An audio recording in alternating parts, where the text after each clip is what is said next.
Okay, last part of the big passage, Matthew 6, 1-24, which is this week's focus. The last bit is Matthew 6, 19-24, which is about treasures. And I said I think it's a kind of about treasuring. What do we treasure? What do we prioritize? It's really a teaching on materialism. Tell me how you think that intersects with giving. Well, if we treasured God, we would give more because we don't treasure what we have. We treasure who he is, and that would cause us to give more. So we wouldn't want to hold on to our stuff. And if we treasure our stuff, we're not going to want to give it away because You know, Kathy, I wonder if you just said something that really, I had thought about it this way, and I love it when that happens. You said if we treasure God, I wonder if you would agree that we could expand that to say if we treasure the kingdom of God, then we would support it in radical ways. If we prioritize the kingdom, like the reason I'm saying it that way is because God feels so out here. When you say, do I treasure God? What does that even mean? I mean, I'm here for it. Yeah, but this business of the kingdom, this is what we're talking about in this study. What does the kingdom look like? Who are kingdom dwellers? How do we behave as kingdom dwellers? And how do we support the kingdom work? So that I just wanted to see, is that what you're going for? Yeah, that was really good. Do if we treasure God. Yeah, I was thinking about it in the negative. I want to be greedy. If I treasure my stuff, then I don't give away my stuff. But you're thinking about it in the positive, which I appreciate. Anything else on how we treasure versus how we give? Because I think if you looked at this week in the homework and you see giving and then treasure as two separate things, it's important to understand like how do we distinguish these. So I think we developed giving. I think we did fine. So let's talk about treasure. Another word for treasure might be wealth. And I know we're thinking money, but wealth of like a lot of things we should really be thinking. I mean, we are sitting in chairs.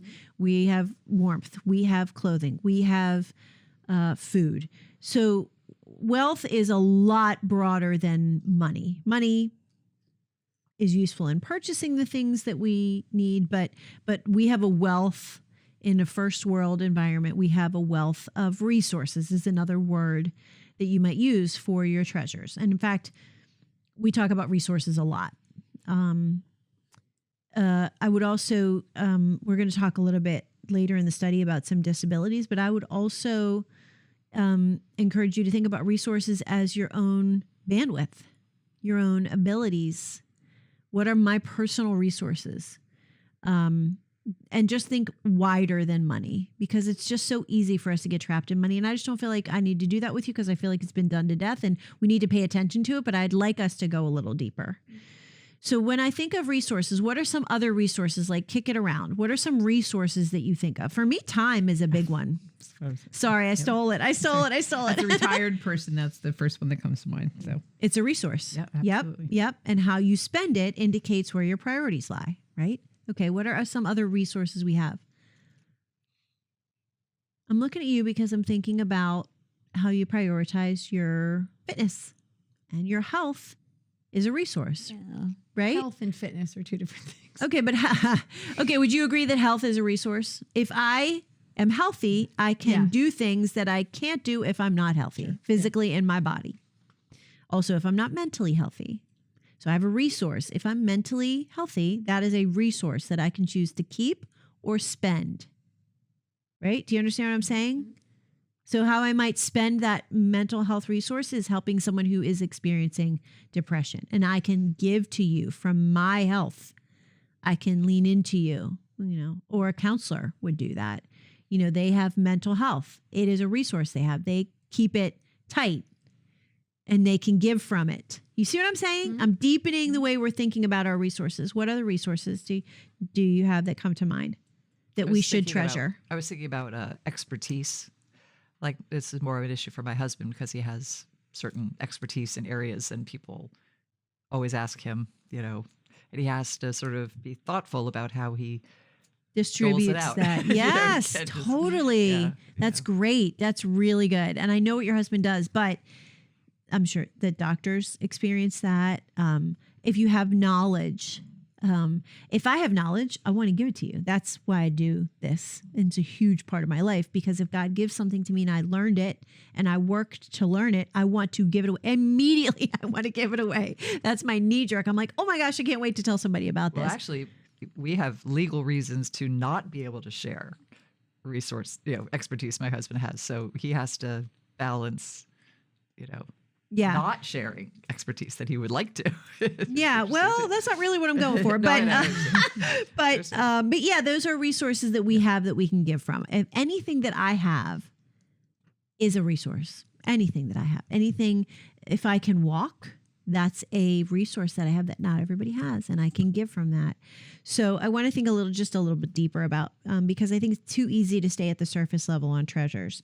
What are some spiritual resources that we have? The Bible. Mm-hmm.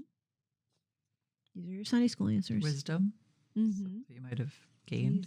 Mm-hmm. Right. Mhm. Grace. Yes. Prayer. Yes. To your point earlier about forgiveness, Mhm. if I hold my spiritual resources and don't give from them, then I am in disobedience to what God is telling me about my resources, my treasures. So be thinking about that. Let's underpin it with a couple of scriptures, because I love to do that. Shouldn't just take my word for it. Let's hear what God has to say about it. So Carol, would you read this particular segment from Matthew 6:19 and 20? And then we're going to support it with some, I always like to pick one. Do you guys notice that I do this? I always try to pick one Old and one New Testament passage, because I think it's important for us to remember that the Bible is the same yesterday, today, and tomorrow. Okay, so we'll do one OT and one NT. Okay, go ahead, Carol. Do not lay up for yourselves treasures on earth, where moth and rust destroy and where thieves break in and steal. But lay up for yourselves treasures in heaven, where neither moth nor rust destroys and where thieves do not break in and steal. Okay, so give me your rephrasing of that.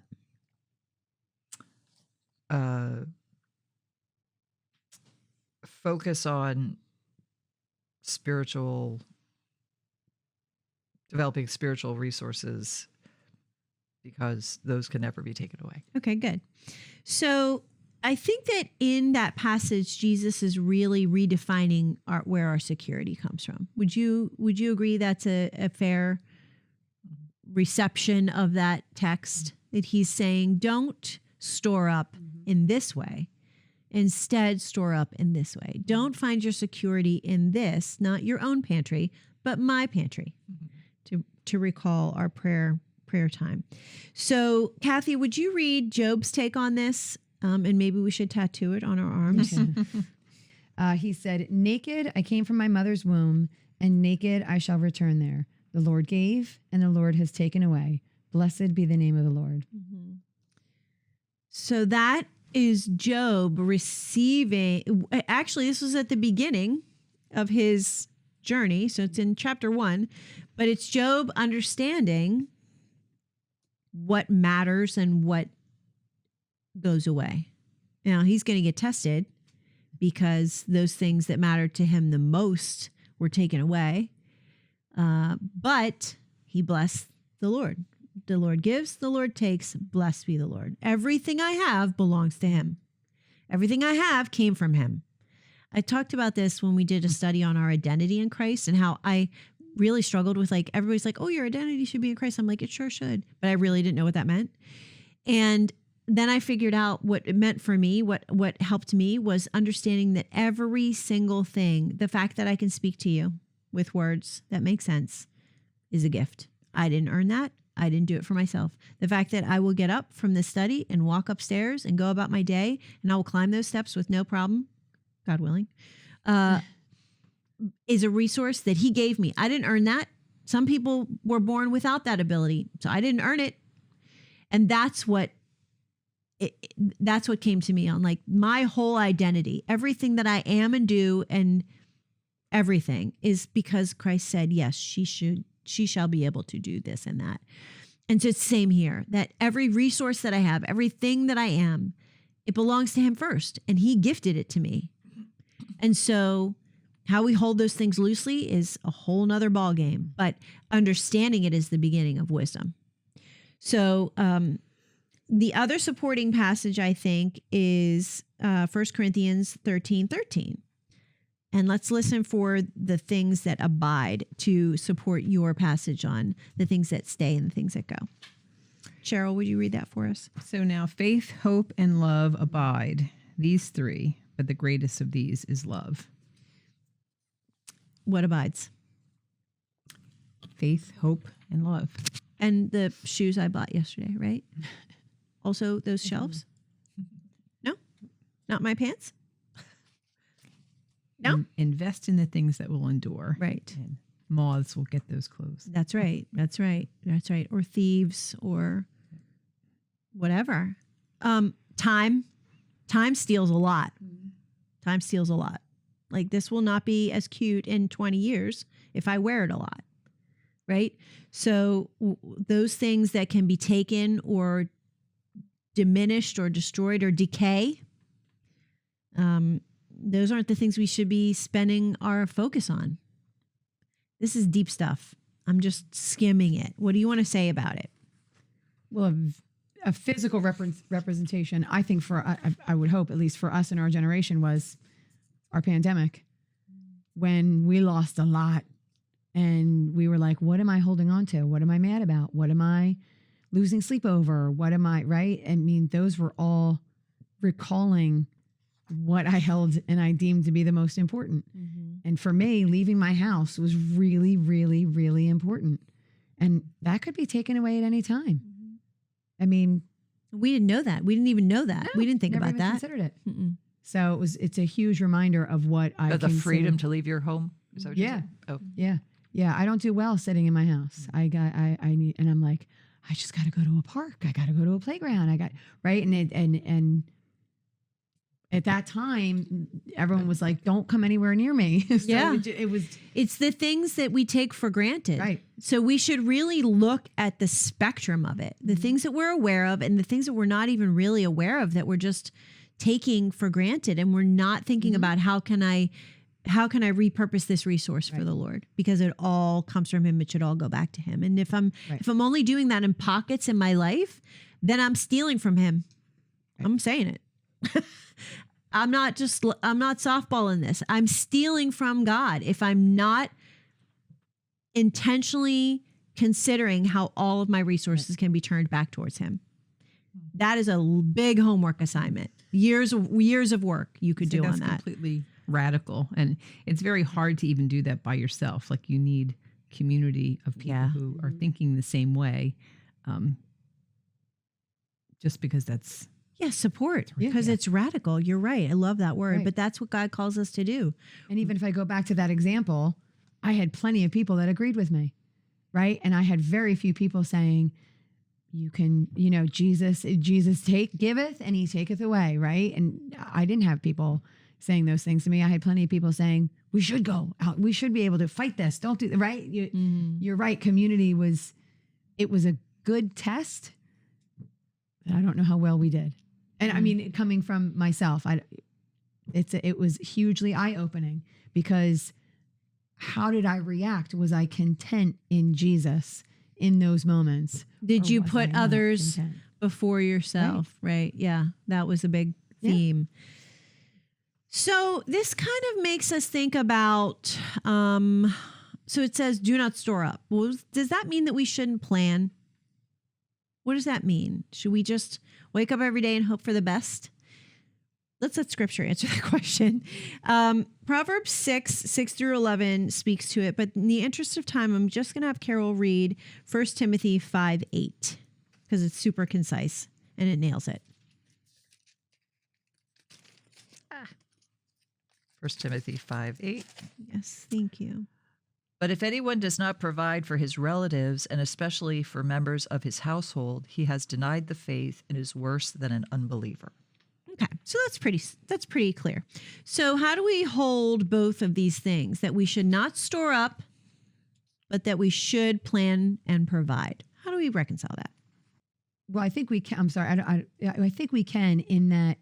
So this is kind of a pushback for me, but there's nothing really to push back on, but it's a pushback for me, because I do hear so often, well, there's nothing wrong with me enjoying my vacations. And by the way, we caveat that I feel like maybe a little too much, right? Because here we go in our circle of life that we're all in. Most of us enjoy a lot of really good things. And so I do want to push back, just in my own mind, pushing back a little bit on these things that we have, like even in this verse, it's to be a provider for others. So I'm not storing up for myself to provide in my retirement. I'm storing up to provide for other people lovingly that need the provision, not necessarily even someone that doesn't need the provision, right? Not necessarily like, for me, I want to say when I pass from this earth, do I have a chunk of money to give my kids? Maybe I shouldn't need to have a chunk of money to give my kids, right? They might not need the money that I provide. So that's interesting. Here you're drawing some lines in the sand, and I think it's an interesting thing for us to chew on, because another way to think of it might be, I am going to set some money aside so I'm not a burden to my children and they can take care of their resources. I think there is a balance between planning and giving. What I want to tell you what I think, because I wrote this thing that I sound like the final word, and I'd rather hear what you guys think about this balance. So this was good what you said. Are there gray areas? What are ways we could balance it? Like, are you saying you're not saving up for retirement because you're giving all your stuff away? You think that's the right thing? No, Okay. I'm saying there's a balance. Yeah. I'm just saying, how many excuses do I make to save up for a super comfortable retirement? Perfect. Okay, good. That's good. Thank you for clarifying that. I think underneath all of those things, there isn't, you can't make a line or do this or don't do this. It always goes back to a heart attitude. Are we being generous with the things that God has given us? Are we holding it loosely? Are we, I think he gives us money to give money away to show that money isn't our God. But it doesn't mean that you're not careful either. So I don't think, I think if you take all of those things prayerfully about concerns, Lord, show me, how do I do this? Because what I do doesn't mean Kathy has to do it the same way. But the same principles apply. Exactly. Generosity, not hoarding, holding things loosely, supporting. Okay, so I'm going to key in on that, because the very first part of this verse 19 says, do not store up. So let me ask you what, I think that phrase is important because it shines a light on why we would store stuff up. What are some reasons, what are some wrong reasons that we might store up wrongly? So let's use that Galatians passage again. I love it as a sounding board. I'm teaching it a lot during this study. It's Galatians 5, starting in verse 19. And I think it's through like 20, I want to say 22, 23. Did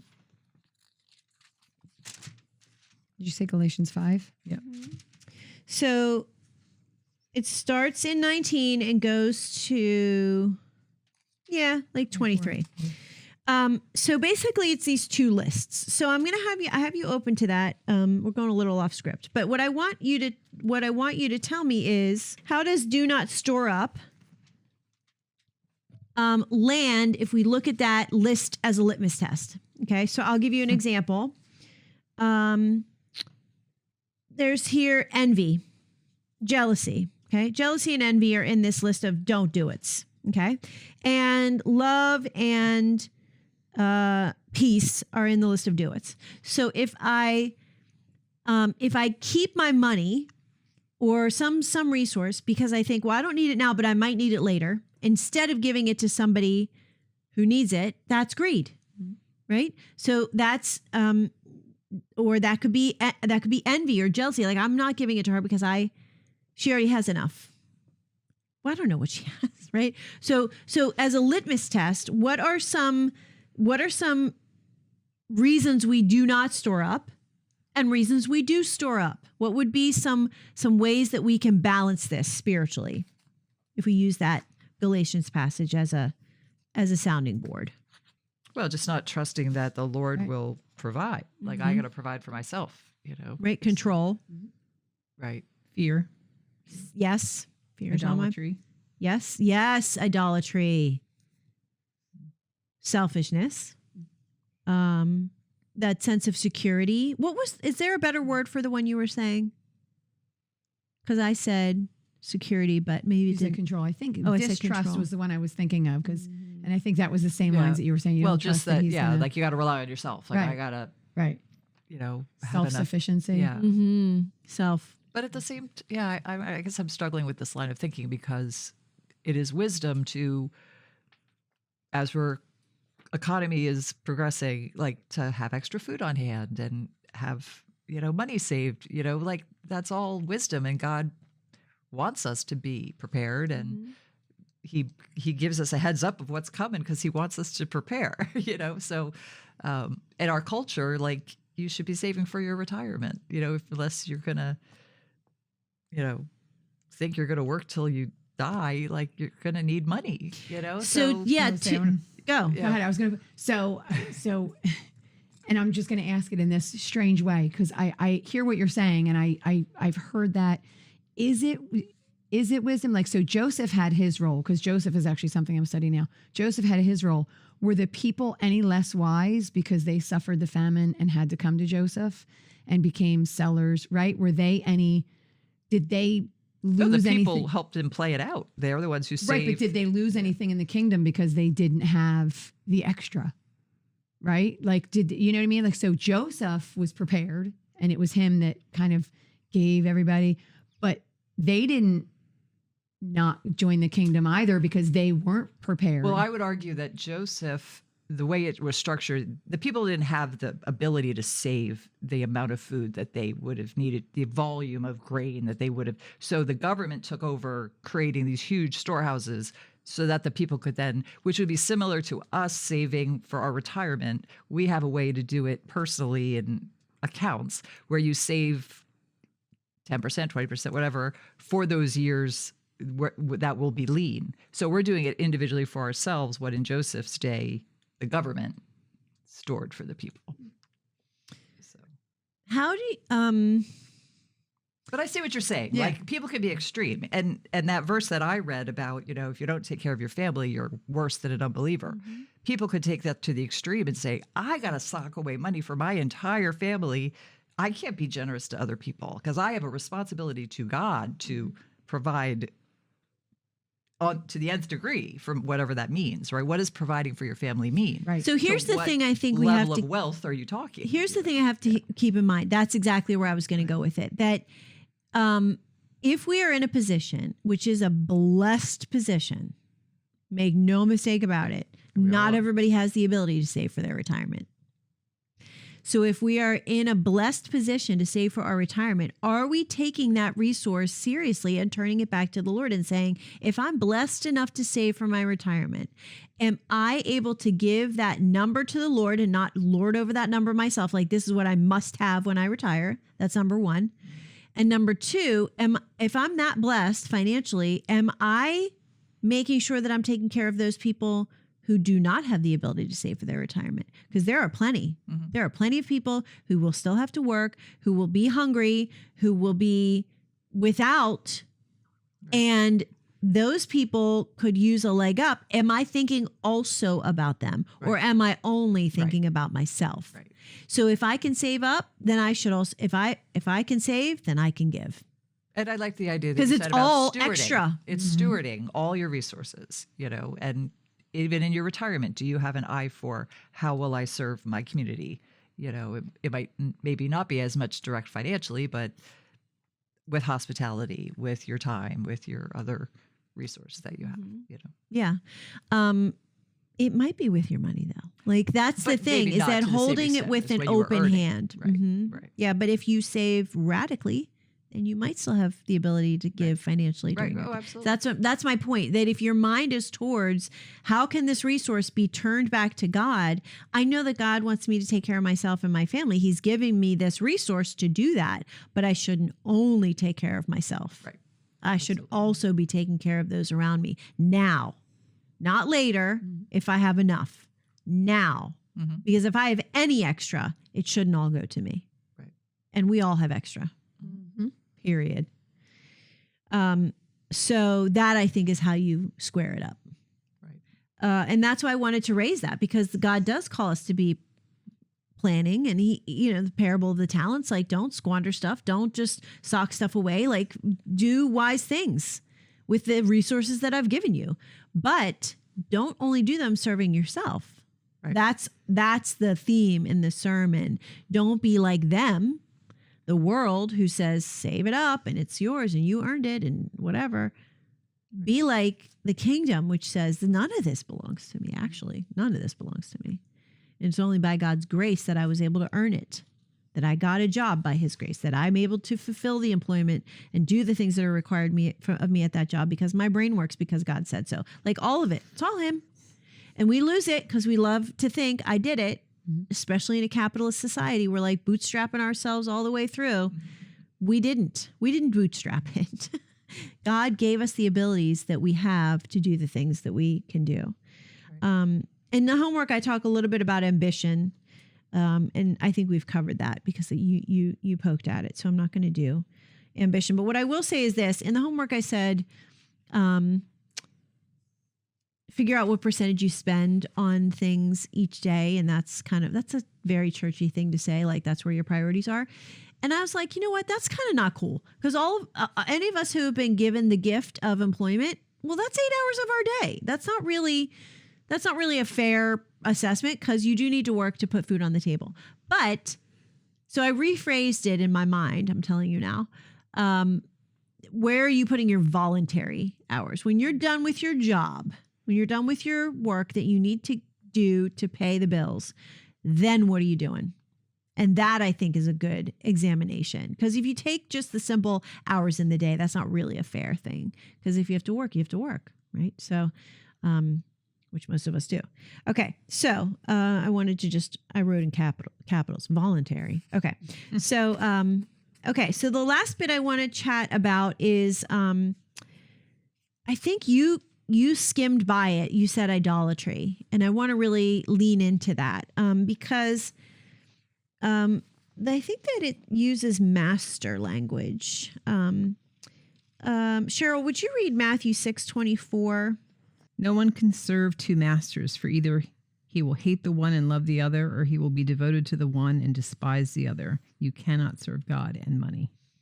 This is something we've all heard, usually on Stewardship Sunday. But there's something, and I'm going to let the, God and money and, of course we need to be contemplating that. But I'd like to actually key in on that master language. You mentioned idolatry. Can you think of another place in the Bible where idolatry comes up? Don't overthink it. It's the one you're thinking. When 10 Commandments? Yeah. I was going to say. I know we've been doing deep dives, so you're probably looking for some obscure but no, it's the one you're thinking. We've run some parallels through the sermon on and the 10 Commandments, and I think it's, in the early parts of the study, we talked about parallels between Jesus and Moses. I love to sit in all that because it just reminds us how cohesive the Bible is. But there's a lot of warning against idolatry in the Old Testament. Of course, the commandments. And then we also still do have warnings against idolatry in the New Testament. And this is a really important light to shine on how we treasure things. So I'd like to have Kathy, would you read James 4:4? And then I'd like to hear you guys talk about when something becomes idolatrous, when it's fine, and then when it's crossed over the line. James 4:4. You adulteresses, do you not know that friendship with the world is hostility toward God?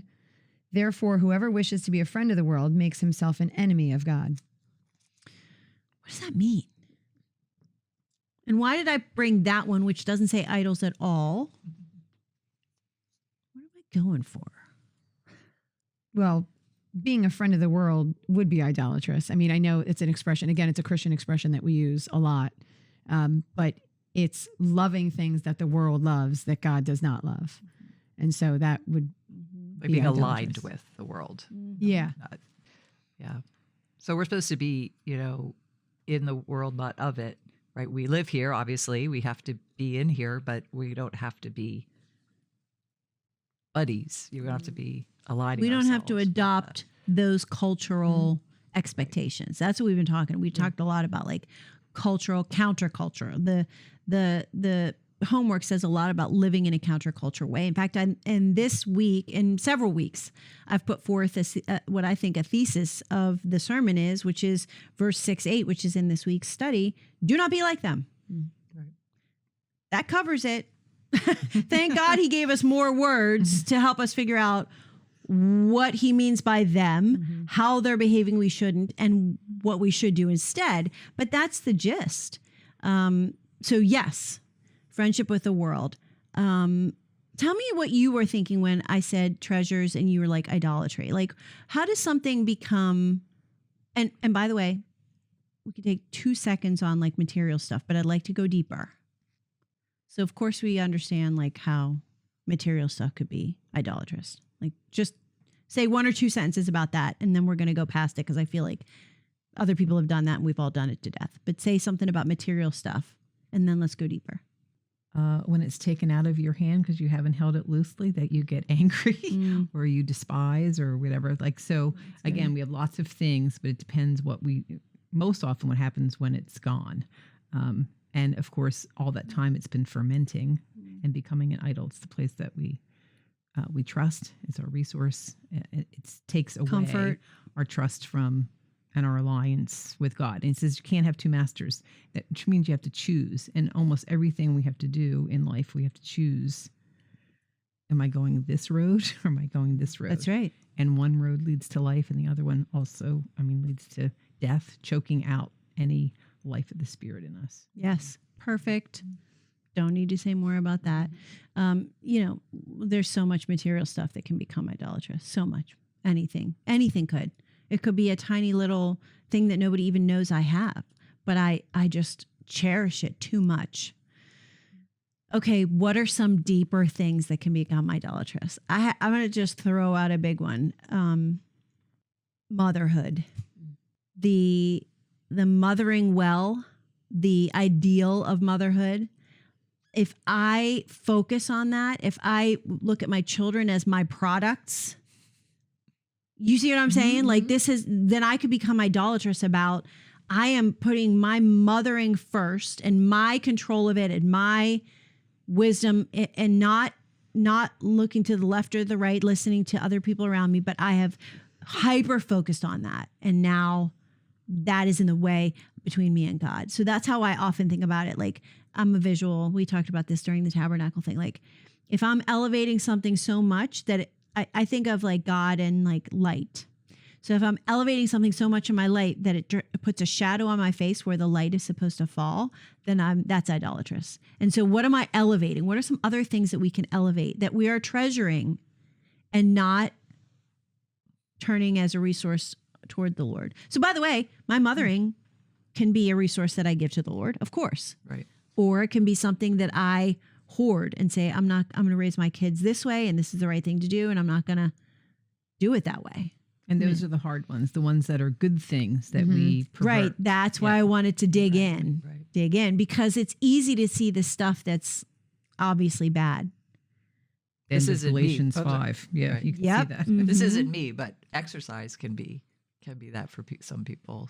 I do know a couple of people who, like, they'll do their workout, but they might not pray, not read their Bible, but they'll get that workout in every day. Right. Yeah. Prioritizing a practice of anything. Okay, then work. Career achievement. Work can absolutely be an idolatrous thing. That all my energy is going towards my ambition instead of my spiritual health. What else? Again, being retired, it's that now I have earned my free time. I should be able to relax. I should be able to do whatever I have earned, whether it's kayaking or being outside all the time. That has, and that was a real an actual personal obstacle, because I waited. You wait for that. That's what they tell you to wait for. And then I'm like, God says, absolutely not. Yeah. You're not dead. I said, everything Time is still belongs mine. to me. Yeah. Yeah, that's so good.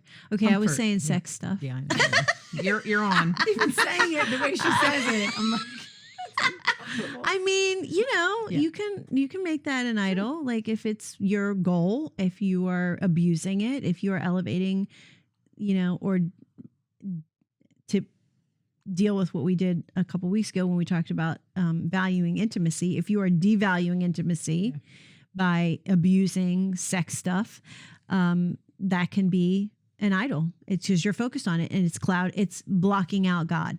So like you're elevating it. And that visual for me is helpful. Like I'm holding it up so much that actually the light is not shining on my face. Yeah. For me, it's and I don't necessarily have a name for it, but a level of superiority, right? So like I want to be the best in anything I do. Ooh. So if I'm not the best, then I'm just not going to do it. So, I mean, I'm getting I out of that, but I'm just love saying that you are that's- being transparent about that. Yeah. That's awesome. And it's true. That happens a lot in academia. Yeah. Like I'm smart. That's my idolatry, is my intellect. I think I'll be honest. I definitely had that problem. I probably still struggle with it more than I realize, but I had a massive brain problem a couple years ago. Big injury to my brain, and that was taken from me. So, that's the first time I've talked about that on. Maybe I'll take that out. I don't know if I'm ready, but I mean, this is where I'm transparent, so it's okay. But yeah, that was taken, and I was like, oh, if I don't have that, then what am I? Well, then that was idolatrous. So yeah, that's really good. Okay. Any parting thoughts? That's good. Treasures. We've nailed it. I think we just want to have a space where we poke at a few things and we take time after we've done this work and we go and think about it and we let the Lord speak over it. And that's what we want to do. We just want to raise some things up. We're not doing any of the things as deep as I'd love to. We could do, I said this, I was like, okay, this is going to be a book, and I'm also we're doing a retreat, and I think we'll keep doing retreats it's going to be the Sermon on the Mount for me for a long time.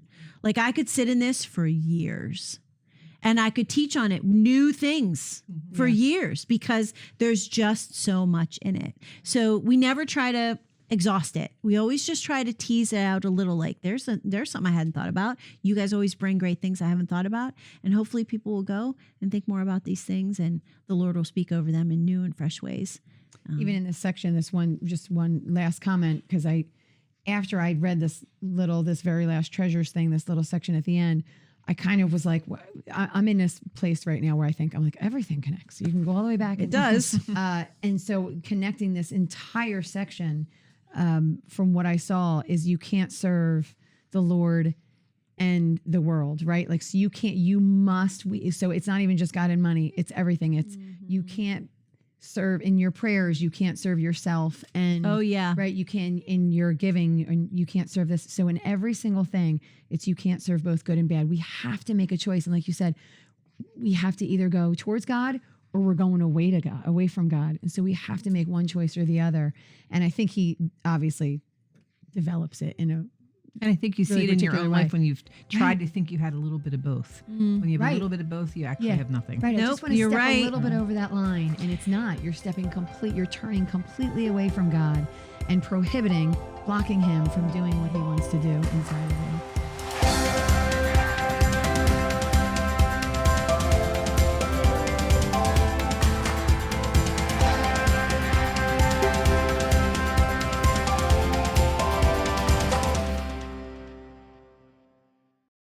Hi, I'm Holly, and I'm the primary teacher and author here at Study with Friends. My education is from a Reformed theological seminary, so you'll see that come through as we teach and study together. But on occasion, I'll introduce concepts from other doctrines when I think they shed light on the material, just so that we can have a well-rounded understanding of lots of different perspectives on the text. We strongly believe that you should know and understand who's teaching you the Bible. And so you can learn more about me at studywithfriends.org or zondervan.com. We're just really glad you're here.